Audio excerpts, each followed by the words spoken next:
চট্টগ্রামে চন্দনাইশ ও সাতকানিয়ায় শতাধিক গ্রামে সৌদি আরবের সাথে মিল রেখে আজ বুধবার পবিত্র ঈদ উল ফিতর উদযাপিত। পবিত্র ঈদ উল ফিতর ও পহেলা বৈশাখের লম্বা ছুটিকে কেন্দ্র করে বিশ্বের দীর্ঘতম সমুদ্র সৈকত কক্সবাজারে ভিড় জমাবে ৫ লক্ষাধিক পর্যটকের। নগরীর ওয়াসা সংলগ্ন জমিয়াতুল ফালাহ জামে মসজিদ মাঠে ঈদ জামাতের প্রস্তুতি পরিদর্শন করলেন CMP commissioner additional IGP Krishnapada রায়।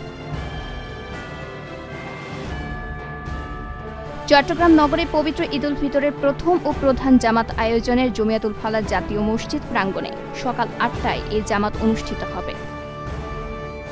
তীব্র গরমের মধ্যে রোজা শেষে আগামীকাল ঈদের দিনের আবহাওয়া স্বস্তিদায়ক হবে বলে জানিয়েছে আবহাওয়া অধিদপ্তর।